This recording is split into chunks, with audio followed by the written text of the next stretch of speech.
Hello, family. How are you today? Hello, hello, hello.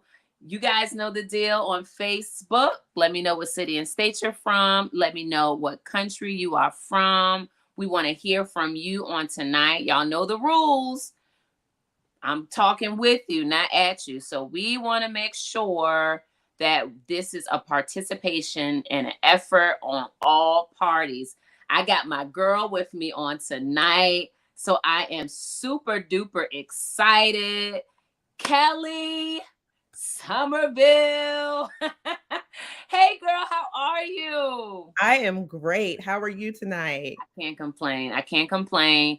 It's about to go down. Give me 1 second, guys. Let me get this thing straight logistically. Once you come on in, let me know where you're from. Let me know what city and state you're from. We're going to go ahead and not prolong the time. Tonight, we're going to be talking about a very important topic, which is trauma. It's so crazy. Me and Kellie had connected on this Saturday, and we just started chit chatting like we always do. And our conversations have highs and lows, right? We'll start off with something super funny, then we'll shift to something super deep, and everything in between. Hey Sam, girl, love you. Glad you're on tonight. And so trauma came up, and we were like, yo. This is a very relevant topic, I think, for anyone who might hear, who might be listening on tonight. So before we get started, Kellie, can you just introduce a little bit about yourself Yeah. and tell the people what I already know about you? Well, my name is Kellie. And I am just a girl. I mean, I don't really know what to say other than that. I love people, and my goal as I am growing and getting older, things shift, right? We think Yeah. about things as we get older, and I'm finding that in this season of my life, my goal is really just the betterment of myself and to see other people grow, and that's where I'm kind of thriving. In Yeah. 2023 is connections with great people and even not great people that are looking for a way to become better people. And so Yeah. that's kind of where I am. And I'm just really excited and I'm looking forward to being able to share with everyone here today. And yeah, that's me. You'll Awesome. see a little bit more of my personality as we get into the conversation. Yeah, y'all better buckle your seatbelts up because it's about to be on and popping. I will say real quickly, for some reason you're frozen on Instagram. So if you want to, I maybe pop off and hop back on. We'll see if that does the trick. If not, we'll just work with what we have and all will be well. So if our Facebook viewers could give us just a second to get those logistics work out, we would greatly appreciate you. Y'all know how things go in the world of technology. We have prepped and planned and got on early to Yes, ensure we all did. things are working in decency and in order. And it'd be that one glitch that you can't prepare for that ends up acting crazy. So, we just gonna work with it. It's all gonna be good. We see Chasing Jesus on tonight. Miss Jackson is on tonight. Who else we got on here? Veli Kago is on tonight. Hope you ladies are doing well. Hope all is well. Good to see you. Good to see you on tonight. Okay. So, um, you know, trauma, I believe, is just one of those things as I was really pondering on what we would talk about tonight and some of the things that me personally that I would share. I think is something that's relevant to any audience, to be completely honest with you. But I pulled up the definition of what trauma is. And Webster's dictionary calls trauma a deeply distressing or disturbing experience. So if you have breath in your body, I guarantee you that you have gone through some type of emotional turmoil, some type of disturbing experience that might have shaken you to your core. And a lot of times, especially in the African American culture, we just don't deal with stuff like we supposed to, or we think that some certain things that are traumatic are normal. And so we don't even know that there is an issue. But there was a statistic that said, according to the Substance Abuse and Mental Health Services Administration, that 61% of men and 51% of women report at least one traumatic event in their lifetimes. Now, I'm going to tell you, I feel like that this is kind of lowballing the number. I think that if you've lived long enough, regardless of whether couple it as trauma or not, I think everybody has gone through a situation that has shook them to their core. And so, Kellie, I want to open the floor for you tonight to really share, your perspective about not just that statistic, but maybe a personal situation that you've had to overcome or endure that seemed to be very traumatic for you. Yeah, absolutely. And I think even in that opening that you just gave, you said a lot, Yeah. right? Because with the statistics that are listed here, and from the research that I've been doing, I think even 10% of those are children that have Mm, experienced trauma before they even get to the age of 16 years old. And and so what does that mean, right? That means that trauma carries over, yeah. right? If it's not Yeah. corrected, and we don't have the resources or the tools to try and navigate through that, it becomes layered. um, Yeah. and so it is a hard thing to deal with. And I know for me myself, right? You and I had a chance to kind of get together over the weekend because it was my birthday. I turned 40 years old. Whoop, whoop. Happy birthday, Thank Kat. you. Yes. But even in that, right? Like 40 years old, that's a glory to God, a long time to be alive Yeah. without knowing how to place your emotions or deal with things that may have happened in my past, right? Yeah. Yeah. So I'm really at a place now, just this year at 40, at trying to rationalize and think about, well, why do I think about things the way I think about them? Why Yeah. do I do things the way I do them? And I realized that a lot of it is because of traumatic experience that I went through as a kid, traumatic experiences that I've gone through as an adult that have coupled together and have caused kind of like a haywire, Yeah. right? Um, Fortunately, I was able to identify it, right, and understand that I don't have to accept Yeah. it and live Yeah. this way. So there have been several things in my life that have caused and been traumatic for me. And I won't go too much into one of the very traumatic situations that I deal with right now.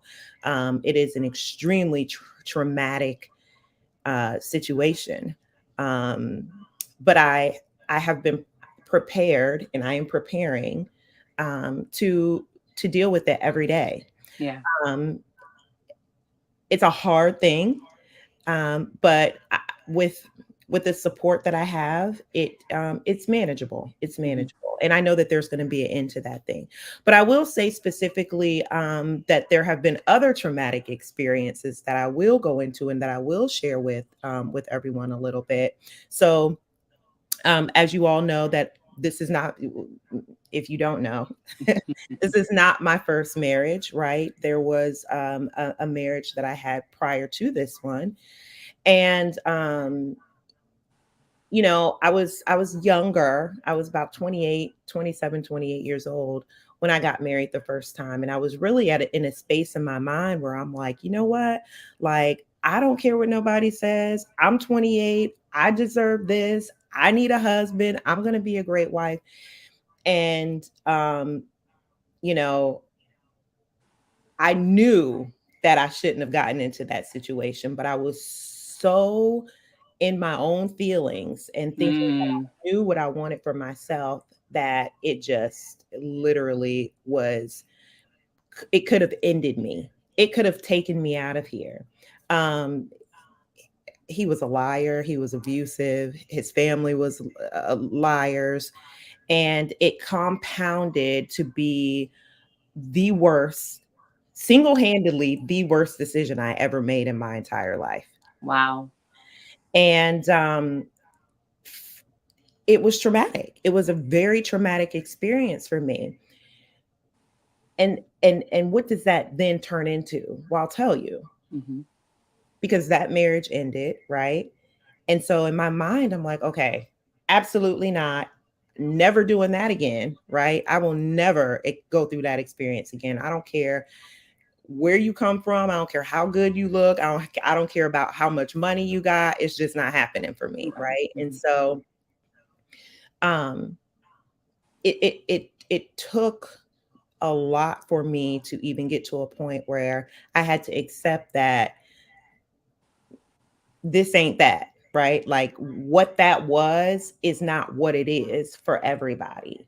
Mhm. Meaning, um, as you embrace different relationships, you will always correlate it to what was, and trying to reconcile the fact that just because you went through that traumatic experience doesn't mean that every other relationship that I'm going to have is going to look the same way. Right. Exactly.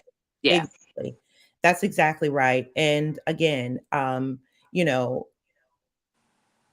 it was even heightened a bit because it wasn't just him. It was him. It was his family, right? And so I'm like, any relationship that I ever get in again, it doesn't even have to be like a romantic relationship. It could be a friendship, Yeah. it could be on any level. Because I found myself a lot of times questioning everybody, your motives. What do you want from me? Like, and I was so broken that at the time, um, when I met my now husband, I remember thinking, there's no way that you can want a person like me. Wow. So damaged and destroyed that I was just like, there's no way that this is gonna be anything other than what this is right now, Okay. right? So wait, let's unpack that for a second, because I know that there are some women and some men out there who may, like Ashley is saying now, she can relate to this. Yeah. Um, let's take a step back, right? How did you know, like, what was what was the crossroads to the first situation? How did you say, okay, this is a lot? you know, did it manifest itself from the beginning? Were there signs after you were married? And how did you get out of it? Because I believe that there is a huge portion of people that are watching tonight that might be in that same type of situation. Like, how did you get out of it? What did you do? Well, let me start with how I got in it. Okay, that's good. Let me start with how I got in it. Because like I said, I was at a point in my life where I felt like I didn't want to, I wasn't waiting. I knew I was going to make somebody a good wife. And then came this guy who I thought was going to be a great fit for me. Um, but there were certainly red flags before, right? And it doesn't take much for me Mhm. to hear from the Lord. Like it does not take much for me at all. I because he's it when he says a thing to me, he says a thing to me, and there's no well maybe, well if no. Mhm. It is what it is, and don't play with it. Mhm. And I took matters into my own hands because I felt like I That's was it. You took matters into your own hands. And for the lady or the man who's like, I'm ready to be booed up, don't do it. there is so much at stake in making the wrong decision and making the right decision. We got Trinidad in the house. Hey, Ackley, it's been a Can't while. do that. Um, there is so much that you risk, not just like you said, your family. You had what, children or a child. Um, and if you prematurely force things to make them fit, if God is not in it, it's not going to work. And how it lasts ends up being uglier than what it should have been, because a lot of times when we're disobedient from God in the beginning, we spend a whole lot of time trying to prove him wrong. It sounds silly, but in our minds, it's like, no, I know what you said, God, but this is what I'm gonna try and make this thing work. And God is like, no, because I told you it wasn't gonna work. It's not never gonna work. Yeah. Either you can go, how they say, go quietly, or you can go kicking and screaming. Which way you want it? And honey, let me tell you, I went kicking and screaming, and the thing was so bad. It was terrible. And even when I look back on it now, I don't even know how I made it out of that situation. And quite frankly, I don't know that I ever would have got out on my own had things not went the way they went. Because I was so desperate and I was so, I don't even know what it was, but when I look, I'm like, Is that you, sis? Is that how you acting?" And it was just not. It was a terrible, terrible situation. But as I came out of that, so what I really want to highlight is I want to talk about me coming out of that, but then now the impact that it has, right? Mm-hmm. There's a lot in there that's in between there, but I do want to talk about the impact that it has now, and the impact that it had on my daughter, right? Because I had an older daughter at the time. She's 21 now, about to be 22, and Hey, she's Naya. hey, girl, She's on here. she is the best kid. She Um, is. she She's is a literally sweetheart. the best kid. But the trauma, how it affected her, right? Because she was a little bit older. She saw all of that stuff, all the stuff that I went through in that relationship. And so when I met my now husband, I think she was 14 when I met him, but I didn't introduce them right away because I knew that she was going to be the hard one. She was the first one that I introduced him, but I knew she was going to be the hard one because she was privy to a lot more information that the other ones were not. Yeah. So when she finally met him at 16, oh my God, she was like, you could see it on her face. She didn't want nothing to do with him. Don't talk to me. Don't look at me. Don't ask me to go nowhere. Like she was just not having it. But my husband understood, and he recognized, and he said, and I will never forget, he said, I'm not going to force her to do anything. She'll come around. I have to prove it to her. And he did. And now they have secret conversations. They go out and buy cars, and I'm just lost in the sauce, Let go of that like, one, Kelly. but in that, right, when you are coming out of something that's so traumatic, it is up to the people that support you and that love you to have patience That's and good. understand that you are dealing with the thing, and how you deal with it. It's okay to feel your emotions, and it's okay to to to feel. And I found that a lot of times people will make you feel like, oh, you don't get to feel that way. Mm-hmm. But yes, you do, because Let me they're tell your. you something. I had a recent situation. I won't get into the nuts and bolts of it tonight, but I'm sure I'll share at some point in another time. And I felt some type of way about something. Let me just say that. And the people that I shared it with were really good friends of mine.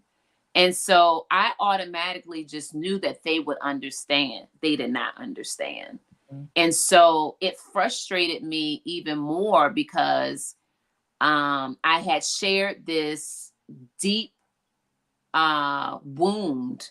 I had exposed a wound that God is still working on me with, apparently. I didn't know that at the time, Mhm. but I mean, because I didn't realize it would make me feel a certain type of way. And because of how horribly they responded, my first instinct was, this is why I don't share my information with people, which is a trick of the enemy. Because I say all that to say it's important for you to be able to expose and share some of the things that are burdening us. in our hearts, but you have to be careful about who you share it with, because not everybody is qualified to handle your trauma. That's right. That's right. You absolutely have to use wisdom with who you're divulging your truths to, because everybody won't understand. And you already know everybody's going to have an opinion. But I want to go back to something that you said a moment ago, which is and kind of highlight the fact that you mentioned it was something that you thought you had gotten over, right? Hmm. And so trauma manifests itself to where it's almost like you don't remember it until something triggers it, and then you're back in that space. And there are three major types of trauma. There's acute, which is specific to a single incident; chronic, which is trauma that kind of repeats itself or is prolonged; and then you have complex, which is multiple traumatic events that happen at one time. And those things can be compounded as well, right? Yeah. There can be one event, a car accident. Well, car accident and then raped. And now what? You have a compounded trauma. And where do you start? How do you even begin to peel back those layers so that you can heal Yeah. when there's so much? And so it's, I think that, and another point that you made earlier, we, especially in the Black community, we grow up being told, don't go out here and tell my business, or you don't Hmm. need it, you know what I mean? And we've got to break that cycle. We have Yeah. to break that cycle, because there are people who are our age now who are in serious need of help, and don't know where to go and get it. I started at I guess it was probably, I don't know how many years how many months ago, I started going to counseling, Hmm. right? Because it was something that, first of all, I think I was a little bit more curious than I was anything else. But I'm like, and I took a little bit of time to research the person that I wanted to kind of share this information with. And so I found a really, really great therapist. And it takes a lot for me to share things with her, Hmm. because that's still embedded in my mind. But I had to go in and with the idea of, no, I'm not going to let this thing overtake me. I'm going to be open and be transparent, Hmm. because this is a safe space. Yeah. And we have to be able to identify what's safe and what's not. Yeah. And that's so true. And I think for me, going back to the example that I shared, you automatically assume because it's someone that's close to you that they will be a safe space. But just because, one of the things the Holy Spirit had to teach me and is teaching me is that just because I'm called to help or to be there for a certain individual doesn't mean that they're called to be there for me. Right. And so, at first I felt some type of way because I'm like, I've been there for you. But the Holy Spirit had to just calm me down and say, nope, not everybody is, as I stated before, is anointed to deal with your trauma. Right. And sometimes it is a therapist. I listen, it's not, therapist is not a curse word. Mm-mm. And in 2023, I will say there's some be some foundational things. Make sure they're biblically sound. Yeah. Make sure that they're reputable. Like, do your homework, as Kellie stated. But Hmm. there is nothing wrong with seeing a therapist. There's nothing wrong with talking to somebody. There's nothing wrong with going to the altar and crying out to God. There's nothing wrong with talking to your pastor or talking to a leader. Miss Jackson says we are often taught to operate in survival mode versus Yeah. deal with the trauma. Yeah. Talk a little bit about that for a second, because survival mode is a thing. It is let me tell you, I'm so glad that you brought that up, because I feel like I've been in survival mode my entire life until Wow. maybe about 8 years ago when I met my husband. And he would just be looking at me like, why are you doing this. And it's just like, it's just like, oh, like it's just the way I have to be. Like somebody's got to always be prepared. You always got to have a backup plan. You just got to be ready. And because there's nobody else. Yeah. And we got to survive. These kids got to eat, you know. But there was a time where, and when I look back on it, I'm just like, what? How did I make it? I didn't have a car. I didn't have a house. I didn't have nowhere to live. No food, and 3 kids. Wow. So what do? Right? You got to learn how to hustle. You got to learn how to move because you got 3 babies that are relying on you, and you got to make something shake. Like you can't. There's no room for excuses when you have that type of dependability. Like when you have people depending on you to make things happen. And it's a hard thing to hustle that way because you get Yeah. defeated. But that survival mode, you go into it and you stay there. You stay Yeah. there. My husband, I would keep like, and I still do sometimes. He'll get on me and be like, "Why are you keeping this, like lotion bottle or a little bit of body wash in a thing?" And I remember I said to him, this was maybe 6 or 7 years ago. I said, because I don't know when I'll be able to afford it again. You got to put some water in there, shake, Yeah. you Listen. know. Hey, and he said to me, he said he probably will not remember this, but I remember it like it was yesterday. And he said, we're done with that. We're not, Mm. that's not how we live in anymore. You're coming out of that. And it was in that moment where I'm like, okay, it was like a weight was lifted off of me. Um, but did it go away? No, absolutely not. That was a traumatic thing that I dealt with that I had to unlearn. Because when you do it for so long and you live your life like that for so long, these things take root and you really have to unlearn how to be That's it. all of that. And then, That's it. yeah, You have to unlearn the amount of time that it takes. I say this, I use it as an example, but there was a time in my life that I was so, I'm a perfectionist and the Lord is still working on me. But there was a time in my life, it was to the point where it was exhausting.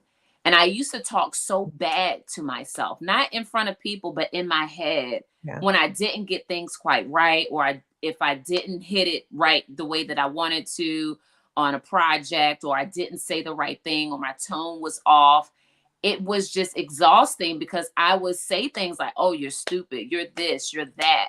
And what I had to learn is that those are things that you have to unlearn. And I got that way from things that people used to say to me, and which I felt was normal. And so I accepted that as reality when in fact it was not. And so those are the types of things that you have to really identify yeah, and look at it face to face and meet it head on. Like you said, I know what it's like.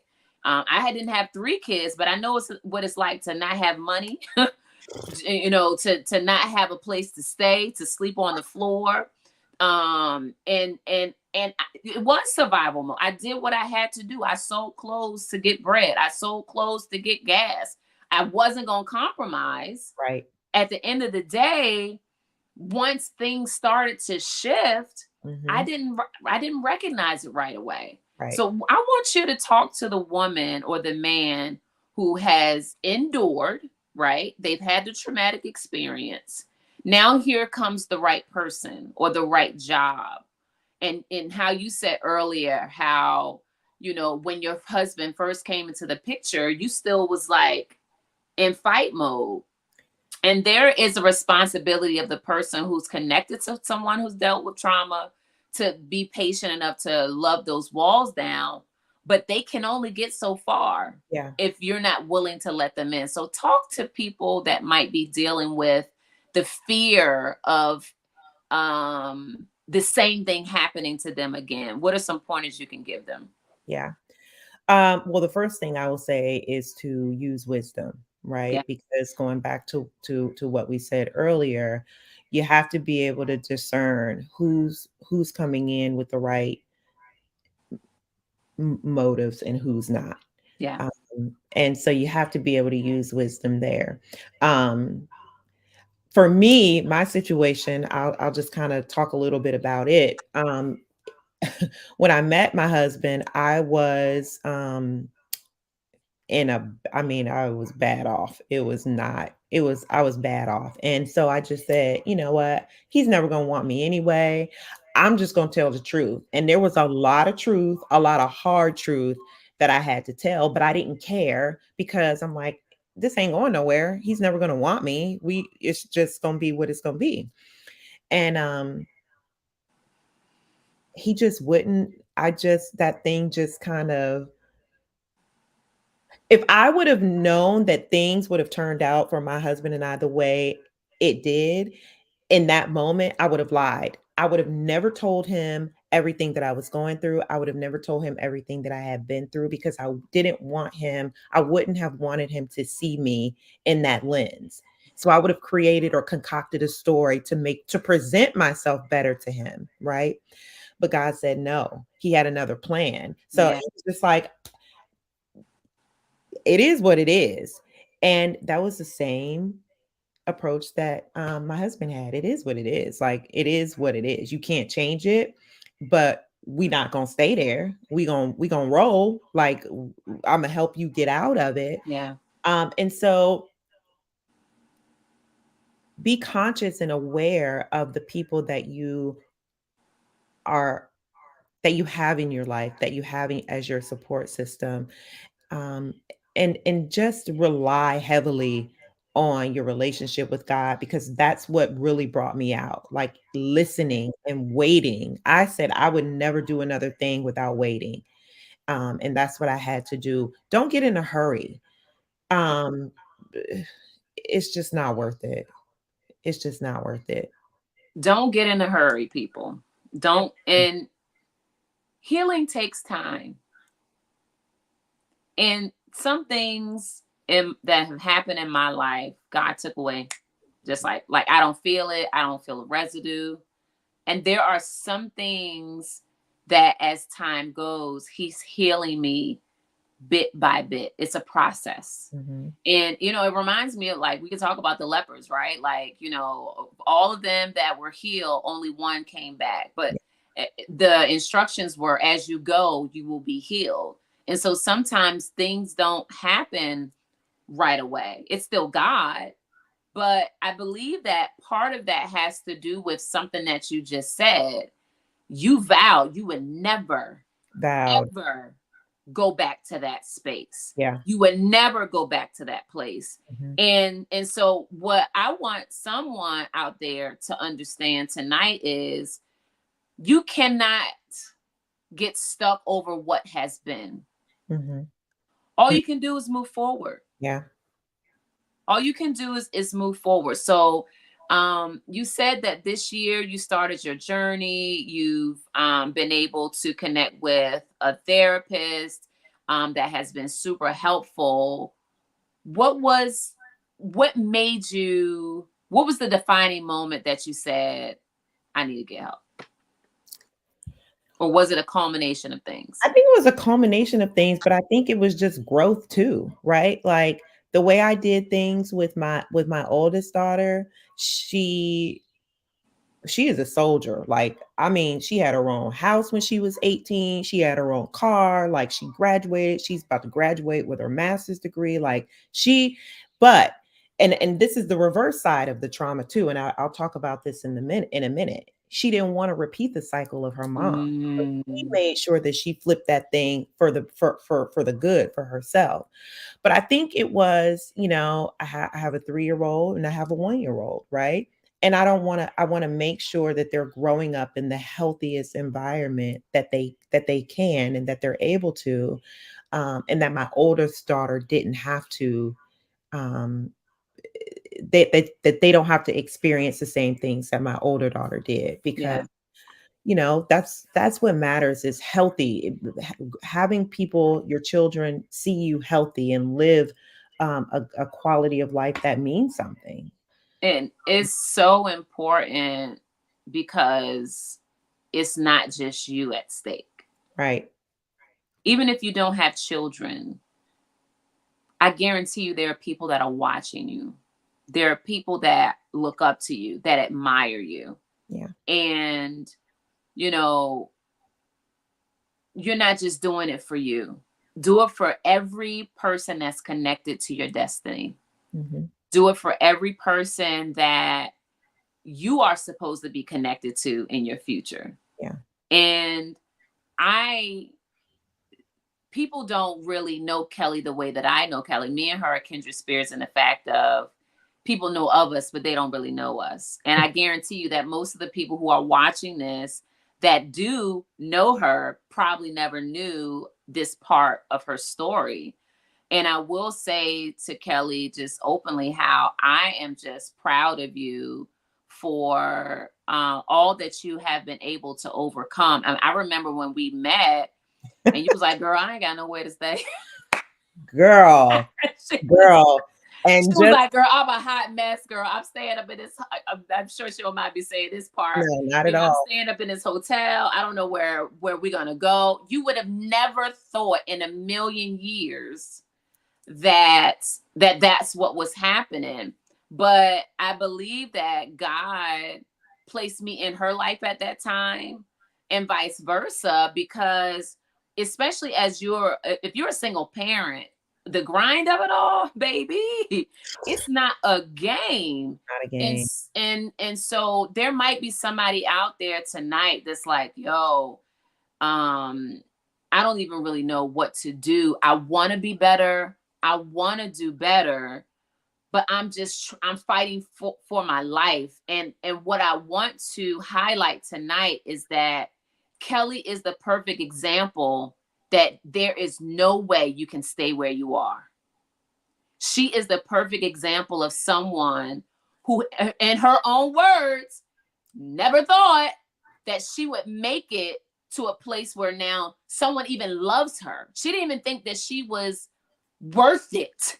Yeah. And so she is the textbook example of a person who was able to overcome the right way, because at the end of the day, it doesn't matter what situation you're going through. Mm-hmm. Whatever trauma comes your way, you have got to be willing to do the work. Yes. It's not easy. It looks ugly. It doesn't feel right. Sometimes it's not fair. There are times where we put ourselves in situations like Kellie said that she made a wrong decision with marrying the wrong person. And there are some things that happen to us that it's not our fault. It's not our fault. Whatever you find yourself in, you have got to be willing to do the work and fight for your freedom, fight for your peace, fight for your sanity, fight for your family, and know that it gets better. Yes. It gets better. Yeah. And so thank you all so much for the comments tonight. We have them both on Instagram and on Facebook. You know, this is your opportunity. If you want to ask Kellie a question specific to her situation or advice about your situation, you can do that in the comments right now. But just know that, there is hope. There is hope for you. There's a future for you. I'm always going to take it back to the word of God. We think about examples like we can talk about Joseph and how, Joseph had the coat of many colors. Everybody pretty much knows the story. But if you don't, here's this guy. He was revealed. It was revealed to him that he would have seniority over his family in a dream. He shares a great dream to his brothers. His brothers are jealous of him. They try to kill him. They tried to kill him. They threw him in the pit. They sold him off. He ends up in another situation where he's sold in a place. He's serving in a palace. Everything's going well. He has the authority. He has the clout again. He's back on his feet. And here comes Potiphar's wife, accuses him of wanting to sleep with her when she was the one that was trying to get him.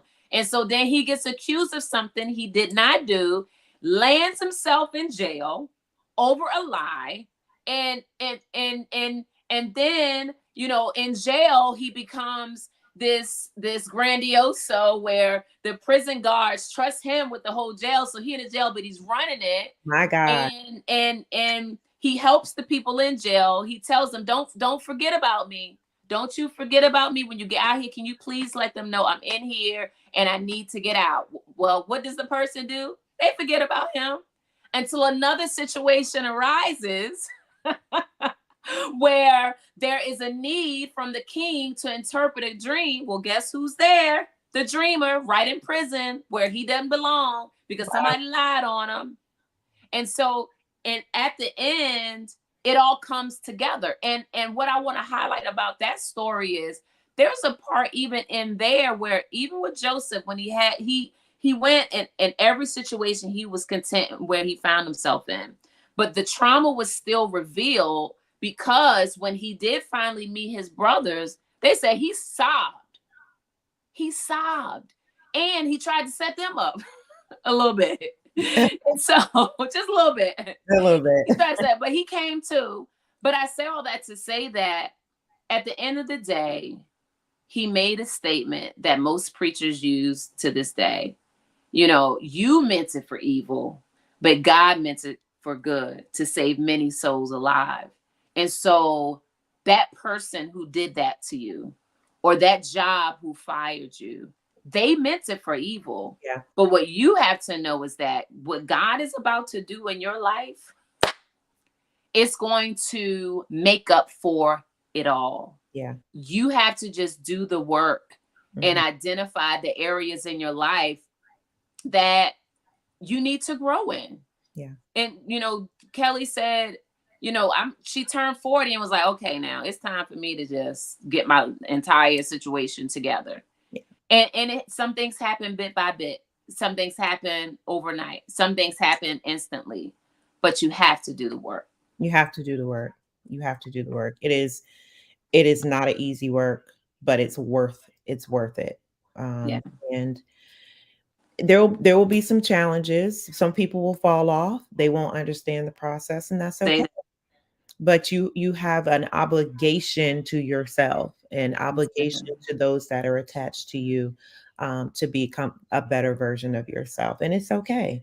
I mean, you know, there are things that I'm doing now that I've never even done, never even would have considered 5 years ago, because I now have the confidence. This is one of them. Right? Because I have the confidence now to do it that I never had before. And it's because I took the step to say, you don't get to hold me in that space anymore.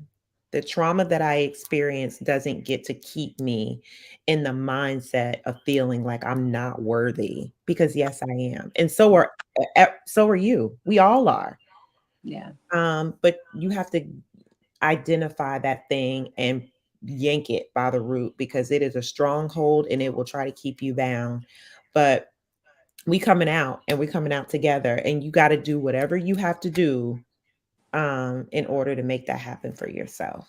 And fun fact, how I started live chats with Shavonda is it was out of a traumatic experience. I had a really traumatic relationship that I was in, and it was horrible. It was public. It was embarrassing. And I put myself in it. It won't like God didn't tell me. Doing my own thing. But I remember after the dust had settled, the smoke had cleared, I have felt like I have a decision to make. Either this is going to break me, or I can use my story and help as many people as I possibly can. And that's literally how live chats with Shavonda started. I wasn't confident. I even feel like, I was just like, he is not going to get the best of me. He is not going to get the parts of me that God destined me to have and to be. And who knew that it was going to become a ministry? I just didn't want to see other people deal with the pain Yeah. that I had to deal with. But whatever you might be facing right now, even if you have to do it afraid, even if you have to do it scared, do the work. Yeah. And I do want to say too, it really doesn't even matter how you got there. Good. It doesn't even matter. Yes, it hurt, but how we got here, it doesn't even matter. Come out, right? We can do the work. Your process might be different from my process. Mm-hmm. I might have to do things differently than the way you do things. But at the end of the day, what happened, how we got here, it doesn't even really matter. We used to do that. Oh, keep up with the Joneses is Mm-hmm. cute. But at this age that I'm in right now, my goal is one goal only, and that is to please God and to make sure that I am living the best version of myself for my kids. Yeah. That's it. And so, but and another thing that I thought of that you and I talked about on Saturday, and that I kind of missed, but I did want to highlight is that, you know, um, when there's a lot of trauma, you don't remember. There's Mm-hmm. parts that you just don't remember. And I shared with you, as we were going through this collage thing that we had set up for my birthday, right? And there's each person showed me, so backstory, each person for my birthday had a picture of me. And Okay, no, backstory to that is her husband surprised her for her 40th birthday. He called it 40K. And he got some, oh, is that what he called yes, it? that's what he called it, the 40K. I didn't know that. Yes, he did. And he reached out to all of us separately I like and that. said, I want to do something for Kellie for her birthday.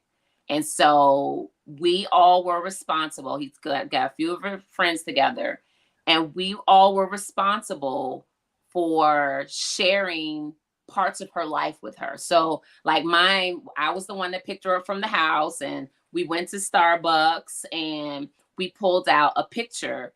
And the next person, as the person did the exchange from one person to the next, there was a picture that we were required to discuss with Kellie that had something to do with a memory from her past. And it was all leading up to this amazing day of spas and concerts. And she was swept up from one place to the next. It was absolutely beautiful. But when her and I, and it's so crazy because I was about to choose another picture and the Holy Spirit told me to choose that one. It was the only one that didn't have a frame. And when I pulled out the picture, okay, now you can go. I just wanted to make sure that it was set up. When she pulled out the picture, I had no memory of it. Wow. I didn't remember anything.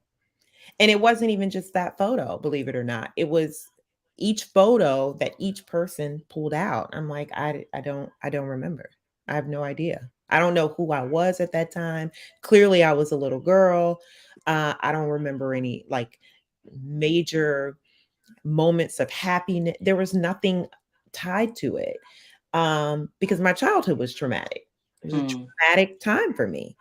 Um, and so I didn't have a story to tell. It was just me. And I probably was just sitting there with the picture now that I'm thinking back on it, trying to think of something to say. Mm-hmm. But I couldn't even formulate any words because I didn't have anything to say. But God will, and I we talked about Mm-hmm. this too, and I said specifically, God will remove your memory of things that have been so traumatic for you because he doesn't want you to remember those things. You had to go through it. There was a purpose, there was a reason for it. But he doesn't want you to remember those things. He doesn't want you to experience and continue to relive that pain. And so that's his way of protecting us as we go through life. You might not remember, you might not have any fancy memories or stories to share, but it's probably for your own good. Mm-hmm. And I think that's the case for me. It's like there's some things that you just don't even want to remember. Yeah, and that's so true. And there are also times where it's not that God won't always reveal them to you, right? Mhm. But certain things he'll never reveal, but then there are things that he'll reveal in time In time. when you are mature enough to handle. I remember a very traumatic, and the only reason why I won't share it is because I don't want to. There are people who are still alive that was a part of the and it is, I'm okay, I'm healed, and so it's no Wisdom. point in airing dirty laundry. Yep. But I remember I was at an event. I was on a date, and I we were watching this movie, and there was a scene in the movie, believe it or not, that was a trigger for me. And Yeah. it brought up a memory from my childhood. Yeah.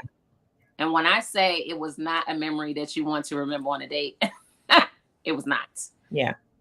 Yeah. And I didn't even know, like, I didn't know I didn't even know how to. I just wanted to get out of there. I felt dirty. I was just it was a lot. And I remember asking God later, why you I want to know this. I could have went my whole life not knowing this. Hmm. And he said to me very clearly, he said, because you have to break the generational curse. Yep.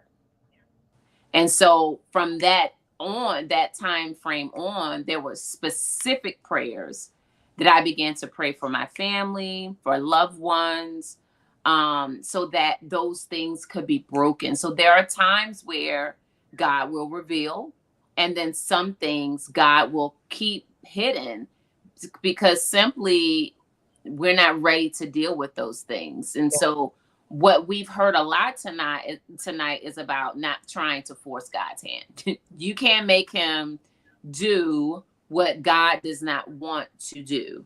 Yeah. And it's better to stay in the flow and the syncopation of who God is than to try and do things on your own, because it's just not going to work out for you. It's not gonna work. That is my. I will stand by that for as long as I live. It will not work. It will not work. Um, One of the things you said, that was actually one of the questions that I have, is how does your trauma affect your family and your loved ones? And Yeah. you just gave us an example of that, because it's when it's revealed. And I'm a dreamer. So a lot of things come to me by way of dreams. And I'll wake up some mornings and I'll be like, babe, oh my God, let me tell you what happened. And sometimes he's like, don't even go. But that's the way God deals with me. Yeah. So So thank you so much, Kelly. This has been amazing. Before we leave on tonight, there is an affirmation that Kelly wanted to share with everyone. And if you're not familiar with what an affirmation is, I'll allow Kelly to explain what that is. mhm, And then we will go right into the affirmation. But I believe that chains have been broken, people have been healed, and that there have been some who have gotten an awakening to where they are, and that you now know that you will not stay there. You can't stay there. right. There's just absolutely positively no way Yes. that you can't keep a good man or woman down. You just can't. Not a king's kid, not a child of God. Yeah. So let's go over this affirmation, Kelly. Yeah. So an affirmation is a it's basically a thing that you rehearse to yourself to Mhm. motivate you, to keep you encouraged. This one in particular, I was trying to think of something, and think about words that I had to use for myself. And this is how I talk to myself every day, kind of. It's a little bit different the way I talk to myself, but this one says, I've got this. I am healed. I am whole and free from the things that were intended to disrupt my life. I deserve the peace that I'm fighting for, and I will show myself compassion. I have purpose. I am capable, and I am in charge of my own emotions. Um, Rely on that word compassionate. Be soft and gracious to yourself, because you're going to need it as you go through this process. And you deserve it. You deserve it. Be patient with yourself. It's like we're patient. We give some, I know for me, like I give everybody 1,000 chances, but myself, oh, I used to be so hard on myself, so critical on myself. And I realized it was because of things that happened in my past that if you don't deal with those things, they will rear their ugly head. They just will. Yeah. And a lot of times, some of the reasons why we deal in certain relationships that we deal with and how we deal with them, it's because of issues and circumstances from our past that were not addressed. And so it's important for you to know that you've got to be kind to yourself. I love what Kellie said in her transparency when she met her husband and said, well, nobody's going to want me. She don't feel that way no more. Trust me, she don't. She does not feel that way anymore, but it takes work. And so you may say, well, these are things that I need to work on. Replay this, write them down. Mm-hmm. I have Post-its everywhere, literally. Like, oh, hey, y'all. Literally everywhere. And if there's something that I feel like I'm not. Yeah. When I feel, people are like, oh, Shavonda, you're so this and you're so, oh no, I don't always feel like Superwoman when I wake up in the morning. As a matter of fact, most times I'm like, Lord, if you don't do it, it ain't gonna be done. You hear me? But the reality is this: I am who God says that I am. You are who God says that you are. Mm-hmm. And in the moments that you don't feel that way, when you're insecure, when you don't feel worthy, when you don't feel worth it, I literally would take Post-it notes and I would write them on at a certain point, I wrote lipstick on my mirror till one day I couldn't get it off. And I was like, let me just do Post-its. And I literally would write whatever it was I was feeling. If I was fearful, I will go to Joshua when it talks about being courageous. I will go to scriptures that talk about fear. And I would write the insecurity, the opposite of what that insecurity was. And that's essentially what an affirmation is. Mm-hmm. And so you've got to continue to rehearse those things and undo. We talked about that earlier. Yep. Undo some of the things that we put, labels that we put on ourselves. Yep. And things that we've done to cause us to be in a situation where we are now. So before we go, I'll open the floor for Kellie to give any last remarks, and then we'll do some housekeeping stuff, and we'll hop off. Kellie? Well, first, thank you all so much for sticking with us, and thank you for the wonderful comments. I appreciate it. It's good to see, that the bad wasn't bad at all. Yeah, it was worth it. It was worth it. It was worth it. So I just want to encourage everybody on here, just stay patient with yourself and do the work. And I'm here. I'm happy to answer any questions. I would love to be able to, just kind of know how things are going for anybody who may be dealing with trauma, and provide some advice. But let's heal. Let's heal so we can grow and so we can go. Right? Yes, let's heal so we can grow so we can go. Grow so we can go. And on that note, listen, on last week we had Demario. We talked about avoiding toxic relationships. Tonight we talked about trauma. And Demario was actually one of the ones who have participated in my one-on-one life coaching sessions. They are now open and available for anyone who's just saying, listen, I heard you. I need the help to do the work. I'm here. We're here to help you. If you're interested in knowing more about that, you can email ShavondaRDixon@gmail.com, or you can inbox at Shavonda Dixon on any one of my social media platforms. This is real for us. This is real for me. I know, literally, I know what it's like to be like bent over, depressed, not wanting to get out of the bed, struggle with suicidal thoughts, look for love in all the wrong places, made wrong decision after wrong decision after wrong decision till I was blue in the face, couldn't trust, didn't care about my life, didn't care about waking up in the morning. I've been through so many different phases of my life. And so I'm committed to this work. I'm committed to seeing people around me and people who are connected to me grow, Yeah. improve, grow so they can go and be all that God has called them to be. So if you're serious, I had one guy, I think he was just trying to get my phone number. I don't give out my phone number. So just know everything is through Zoom. Okay. God bless you. But everything is above board. There's information that you would need to share, and we dig into it. I mean, we go deep into the things that have hindered us. And so if you're ready to go from where you are and to move forward, I would admonish you to reach out, and so that we can help you get back on track.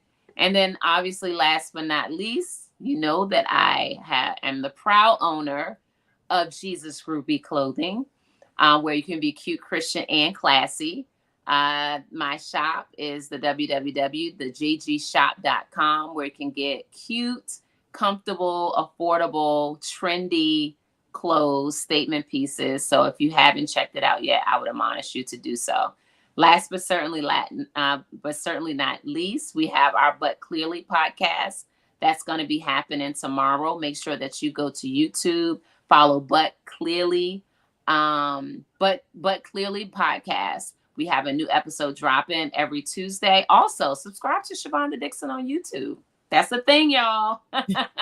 That's totally a thing. Kellie, thank you so much for being on here tonight. We will definitely we will have to get you back on here so that, we can share and dig in a little bit deeper about this and some other topics that I know that the ladies and gentlemen will find relatable. We appreciate you taking time out to be with me on tonight. I love you, girl. You already know I do. I love you too. All right, guys. Continue to pray for me as I pray for you. Until next time, have an amazing evening. Have a good night. Bye.